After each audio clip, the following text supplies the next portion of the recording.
Ég tel þá misskilningi byggt sem að Friðrik segir að þetta muni raska hagkvæmni í greininni. Að mínum að þetta eingöngu ákvæðum það hver eigi að njóta innan gæsalappa fiskveiðar, sem ég kannski ekki alveg sammála Sigurði þannig að sé jafnhári hann talar en það önnur saga. En þessna langaði mig að spurja Friðrik, bara beint út.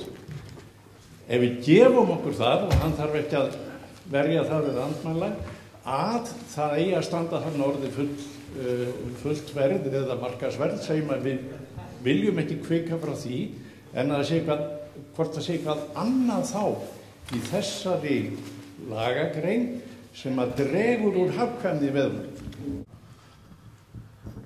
Já, raska hagkvæmni í greininni.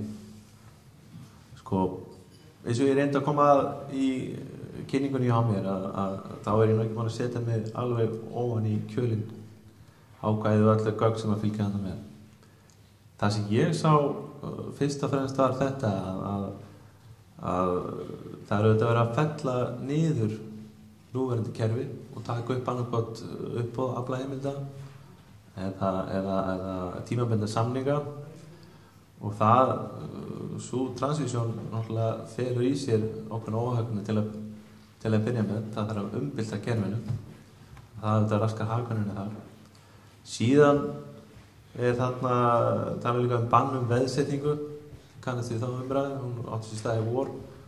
Það hérna skýrsla sérfræðinganna í Hagfræðistofnun eða undir leiðsögn Axel Hall fóru vel yfir það. Það eitt dæmi það sem dregur úr hagkvæmninni. Og svo auðvitað þessi óvissa. Ég veit ekki alveg hvað þetta felur alveg í sér, en þetta felur í sér allan róttækar breytingar. Og það, maður hefði raunverulega átt að setjast með ykkur hérna í góðan tíma og spjalla við ykkur í lengri tíma og ræða málin hátt og lágt til þess að átt að sjá því hvað umræðan var nákvæmlega þannig að maður geti svarað almennilega. En ég vona að þessi nokkru punktar svari spurningunni. Finnbogi Víkarheiti, ég meina spurningu til Ólínu. Getur verið að fullt gjald sé ekkert óljóst? Ekki fullt gjald einfallega, þýðir það ekki einfallega útboð á aflaheimildum og það ekki eina raunhæfa markmið til þess að ná fram jafnræði sjónarmið? Takk fyrir. Já, þakka fyrir spurninguna Finnbogi. Ég sammála því. Ef við erum að tala fullt gjald þá skil ég það þannig að það sé hæsta gjald sem að nokkur tilbúin að greiða fyrir. Og það hlýtur þá að þýða það gjald sem að myndast við tilboð í gæðin. Og þess vegna náttúrulega það að aflaheimildir séu til reiðu á markaði, opnar fyrir tilboðum. Það þá auðvitað liður í því það sé hægt að tala fullt sanngjarnt gjald fyrir heimildina. En hver veruleikinn verður svo þegar frumvarpið lítur dagsins ljós, það svo aftur önnur saga. Góða kvöldið, Heiða Björk Heiðarsdóttir ég.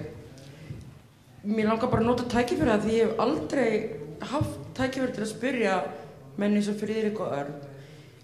Af hverju, hvaða skýringar gætu þið gefið svona fávísum konum eins og mér á því að þið ættu að fá svona stóra verðmætu auðlind fyrir slikk, eða það sem ég veist vera slikk, og áframseljanlega fyrir risa upphæðir og skila svona litlu í þjóðarbúið aftur.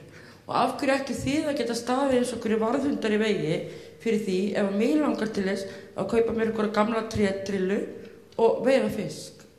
Af hverju? Hvernig hagur hag mínu betur borið að þið sjáu bara þetta fyrir mig? Takk. Já, ég vil nú kannski meina það að það dálítið misskilningur, mér finnst að koma fram dálítið mikill misskilningur á hvernig sjómenn í dag hugsa. Það var bara núna síðast á fundi sem að ég satt í Hafrannsóknastofnun, þar sem forstjóri Hafrannsóknastofnunar gagnrýndi sjómann hjá mér fyrir það að hann vildi bara veiða svo mikið og skipta hann engu máli hvernig fiskistofnum verður. Þetta algjör misskilningur. Og þessi aðili, hann svaraði því svo: það eru 12 mann sem vinna hjá mér, það eru allir í minni fjölskyldu sem vinna við sjávarauðlindina. Og við ætlum okkur að ganga þannig auðlindina að komandi kynslóðir geta sjálfsögðu lifað af henni. Okkar eða mínir umbjóðandi, þeir eru að stunda ákveðna atvinnu hér á landinu. Þeir gera það algjörlega með löglegum hætti. Og þeir hafa verið að tryggja sín veiðirétt og annað slíkt.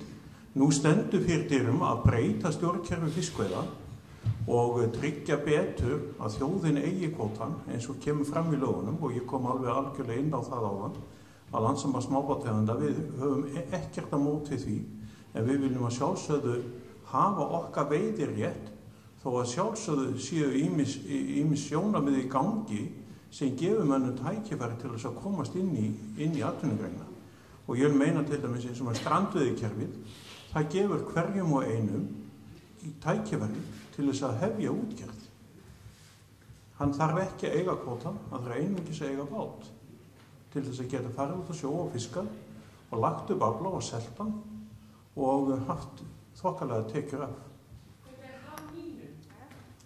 Hag þín er með best borgið að það komi sem mestur arður af auðlindinni. Hann kemur að sjálfsögðu til þjóðarinnar með sem hagkvæmustum hætti, að þá kemur sem mestu arður til þjóðarinnar. Ég get að vísu farið inn á einn hlut sem að við Landssamband smábátaeigenda nokkur sinnum sagt. Við til dæmis viljum að það sé frjálst framsal inn í kerfinu, og þegar verður að tala um þetta. Og þá verður að tala um það kom hérna fram áðan að við varum að borga mönnum milljónir fyrir það að veiða fyrir okkur fiskin og fá greidda milljónir fyrir að veiða fyrir okkur fiskin. Við höfum sagt sem svo að við viljum hafa frjálst framsal, en það alltaf að skattleggja það. Hversna gerir þingið það þá ekki bara? Já, ég ætla nú að fá að svara með og beinta með spurningu, það er sjálfsagt að svara því. Örn auðvitað byrjaði, það er kannski tvennt sem ég ætla kannski bara að nefna. Í kynningunum minni við áðan, þá þetta tók ég skýrt fram að ríkið fer með fullveldisrétt yfir auðlindum landsins. Það er alveg óumdeilt og Alþingi getur breytt almennu lögum eins og lögum stjórn fiska ef því sýnist svo. Ég vona að það hefur komið skýrt fram hérna hjá mér áðan. Fullveldisrétturinn er þar. Alþingi hefur þetta vald og ef þið vilja breyta þá gera þið það. Það sem ég var að reyna að leggja áherslu á, eins og kannski Örn kom kannski bara betur inn á, að ég var að leggja áherslu á að það eru atvinnuréttindin sem að veiðirétturinn eins og Örn nefndi. Ég er að tala um að hann njóti ákveðna verndar 70. grein stjórnarskrárinnar.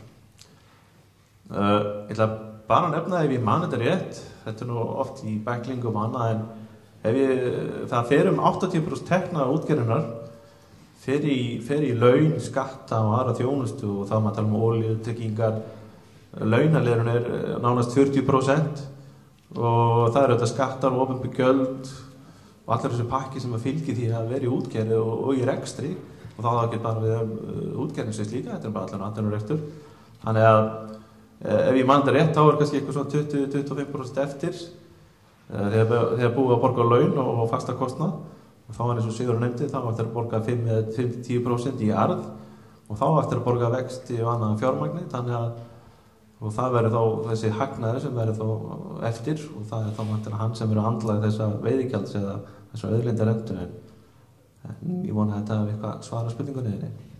Já, kæru fundagestir, Lýður Árnason heiti ég var líka í þessu margumtalaða stjórnlagaráði og mér langar aðeins að árétta það sem Kristinn var að tala varðandi nýtingarréttin og tímalengdina, að það er tiltekið hérna í þessu auðlindarákvæði að nýtingarréttur skal vera til tiltekins hóflegs tíma í senn.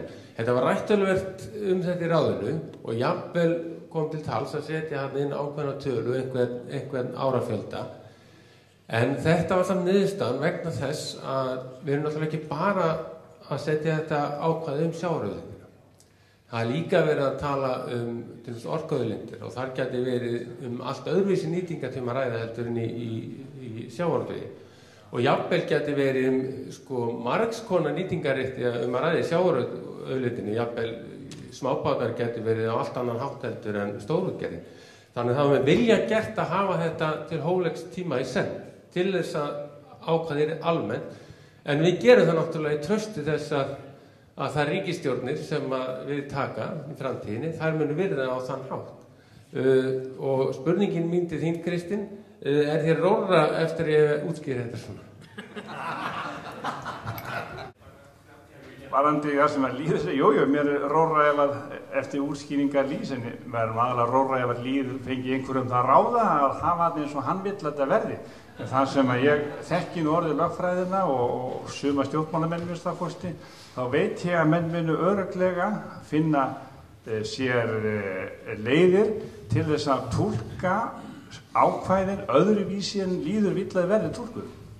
Og við höfum dæmið það að stundum hefur Hæstiréttur glapist til þess að fella dóma sem eru svolítið fjarri því sem að hélt að ættu að gera, eins og gerist í Vatnajökuldóminum á sínum tíma þegar hann sneri við blaðinu frá Valdimarsstólnum, sem að var eiginlega pólitískasti dómur sem að ég hef séð í áratugi. Og það er svolítið áhyggjuefni þegar maður verður var við það að hæstaréttardómarar láta stjórnmálamenn hafa áhrif á sig. Eða öllu heldur valda mikla stjórnmálamenn hafa áhrif á sig. Þá stjórnmálamenn sem LÍÚ styðst mest við.